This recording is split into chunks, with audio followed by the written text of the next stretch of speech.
That's a D9R. It's got 68,000 hours on it. Should I buy that? They want 125,000 for it. I don't even know what year it is. I know it's a non-electronic motor. So what year would they have made the non-electronic D9R? Okay, I'm out in what we refer to as number 1. This is the original 37 I had. Anyway, it's been sitting here for months. It has been sitting here since March, when we did that farm cleanup project, and it wouldn't shift anymore. So I got to get it up here to the shop and see if I can figure out what's going on. So let's find out if it'll run after sitting since March.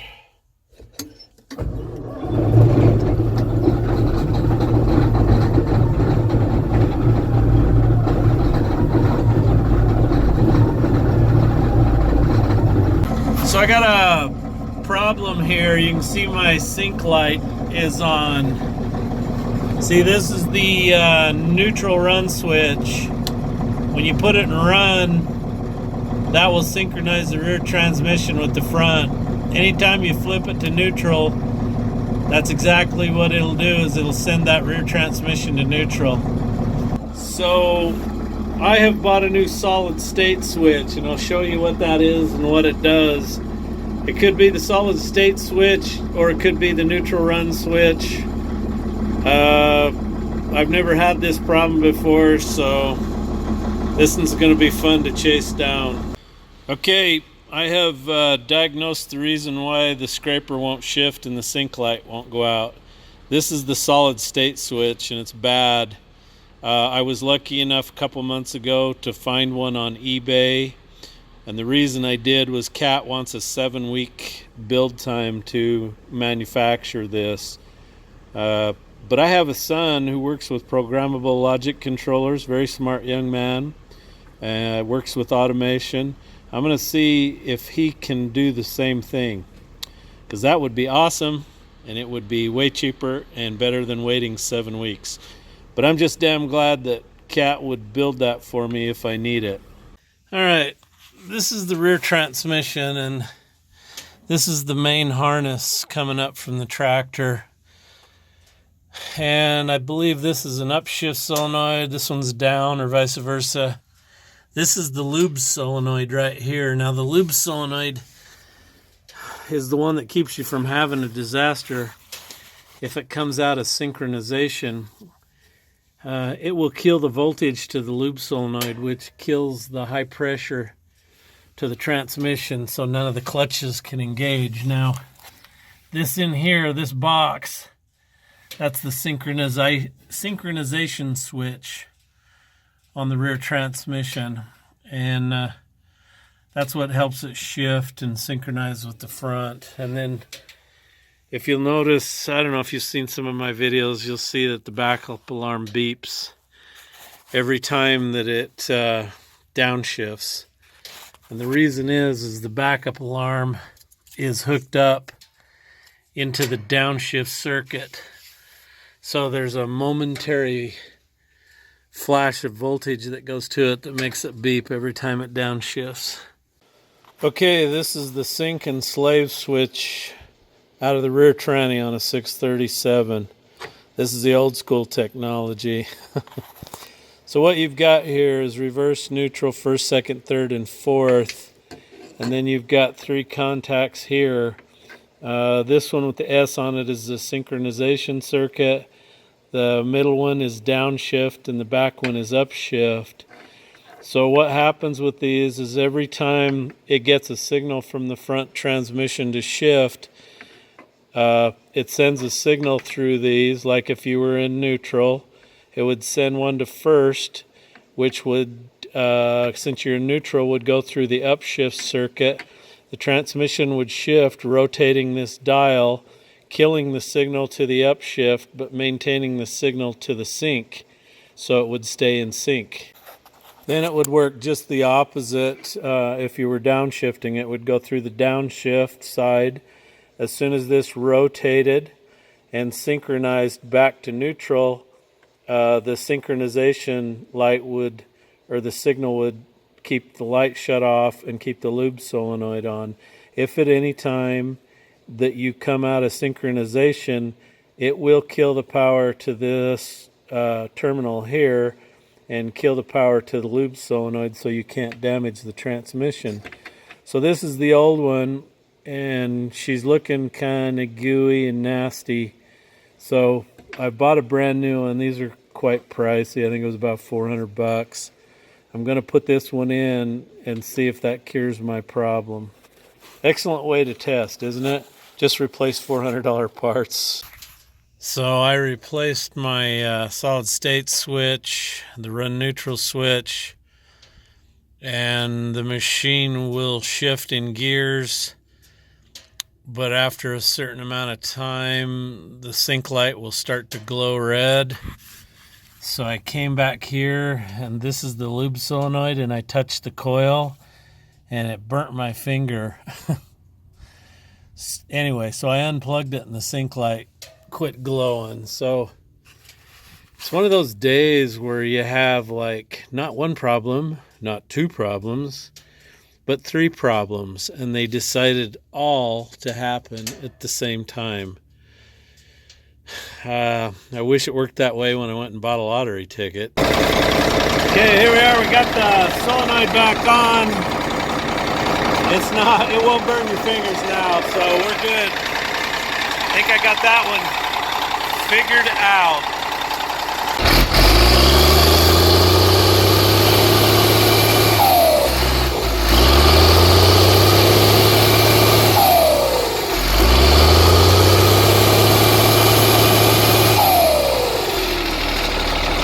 Okay, I got my solenoid on. This is how it should operate. You come up into first gear, you'll see the flash, it engages, back to neutral. It's got cold oil, so she's a little slow, but that's how it should work. Then if you pull it up in gear, and you flip the switch up to go to neutral, flash and go out. Sync, neutral, run, neutral. So, about $500-600 later, we're good to go. All right, I want to show you an old school cat service manual. This is for the 37. Anyway, so this is my solid state switch. Here's my sync lamp that's on all the time. But I want to show you the difference between these books and the new one. All right, this is the old school type manual. This gives you a blow-by-blow of exactly how this shifting system works. So old school books go through great amount of detail explaining how everything works. They're just incredible for the amount of information that they provide in here for you. So let's go look at a new one.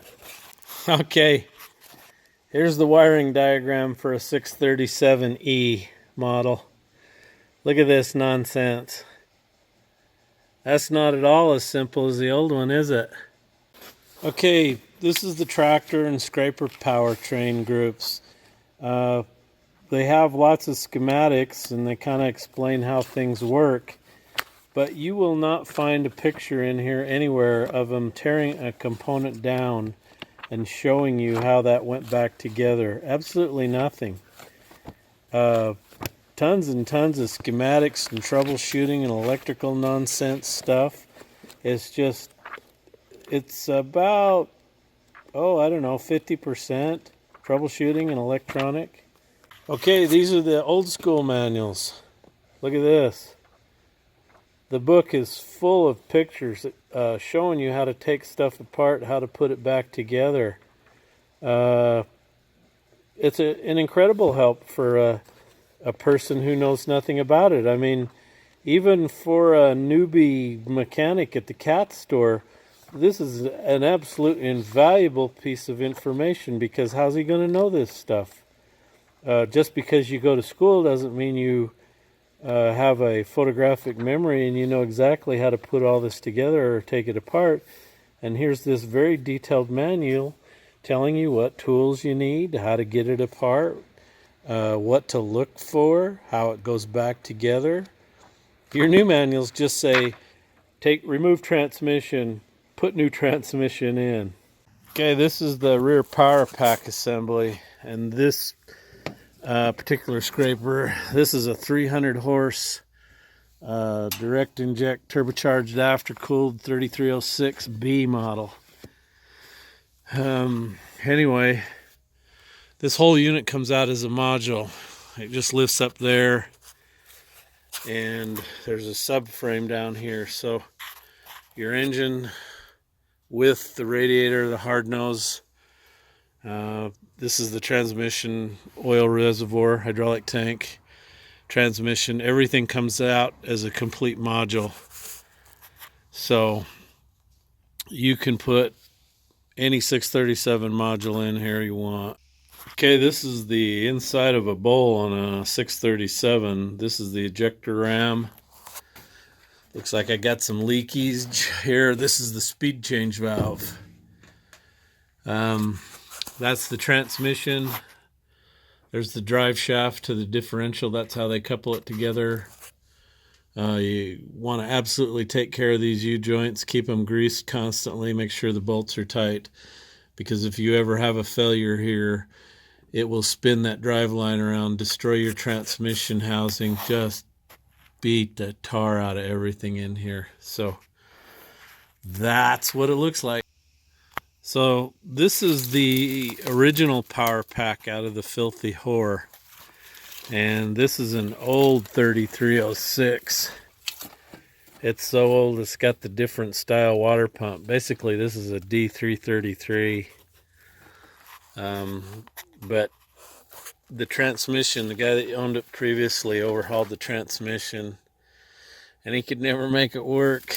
Anyway, we ended up taking it out just because it's got some other issues, but it's got a brand new transmission in it.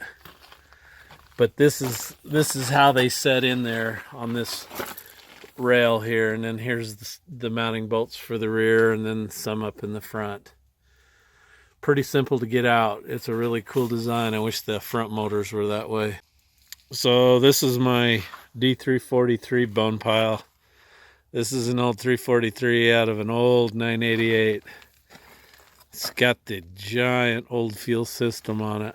Anyway, we just bought it for the cylinder head, along with all these truck motors here. I got piles of them in various stages of disassembly. And I've got a big cam Cummins 400 here that supposedly only had 40,000 miles on it. It's out of a wrecked truck. Anyway, that would go good in the boys' truck in one of their Wabcos. Okay, I got a VSA plug saver installed on the Jeep dolly because we're going to load scrapers today and take them down to American Falls to start a job.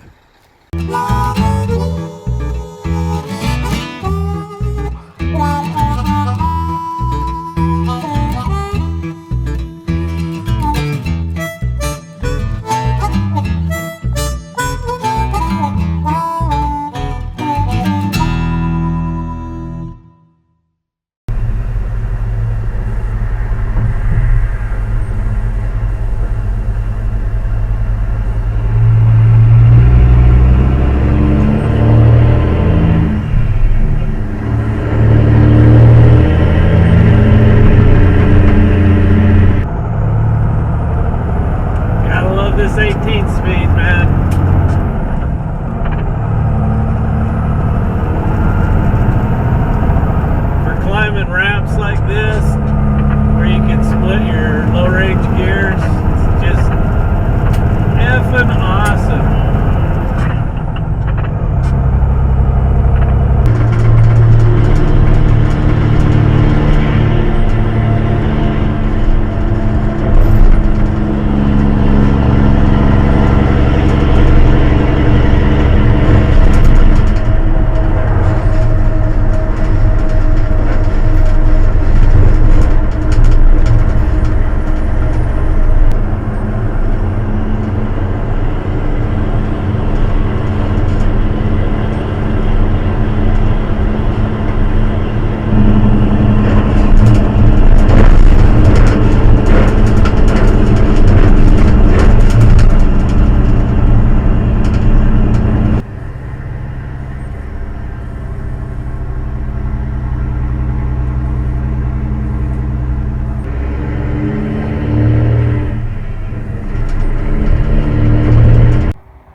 So we made it here successfully without blowing any tires, no incidents. Anyway, we're gonna go out here in this cornfield and cover some of those rock knobs out there. Out there.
Well, we almost made it. We're about 15 miles from our destination, and kaboom! So a good thing we carry a spare. These are 11R 17.5s, kind of oddballs. Hard to get. Hey, look, Titan tires on a 140 motor grader. Brand new ones. I put a Jpaydirt sticker on this guy's truck. He's from Florida, so if you see him, honk and wave.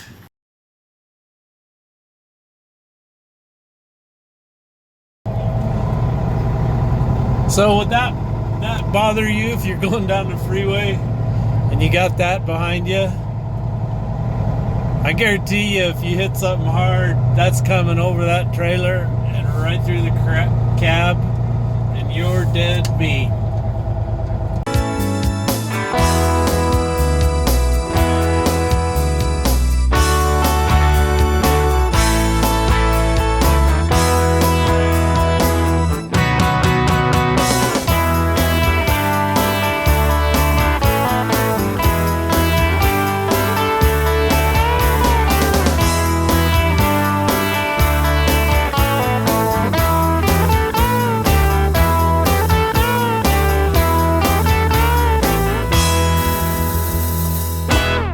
So we're out here getting ready to cover some rocks. We just cut the fence so we can go out here and get some dirt. But I want to show you something. Look, cows can't digest corn either. Hey everybody, I want to welcome you to another edition of Jpaydirt. It's Friday, I'm a little behind. But anyway, I want to talk about some of my awesome subscribers. I want to start out with 3 super awesome subscribers. Dennis Ryan from California, John Craven from Washington, and Roger Johnson from California, who graciously donated to Shane some substantial money. I really appreciate that. Shane is really jacked about that. Thank you for your generosity. It couldn't have come at a better time. We really appreciate it. Thank you. Gary Harris from Cache, Oklahoma. Daniel Davis from Townsend, Montana. Daniel was here Thanksgiving Day on his way back up to Montana. Anyway, I visited with him for a while. Had a good time, Daniel. Good luck with the 1693. Peter Frost from Kent in the United Kingdom. And Andy, one of my homies from Sweden. Thank you for subscribing, Andy. And Grant Sanders from Croydon, Australia. Thank you, mate, for subscribing. And if you want to get your old Kenny coloring book, there's a link below so you can get those for the kiddies for Christmas. And we'll see you next week.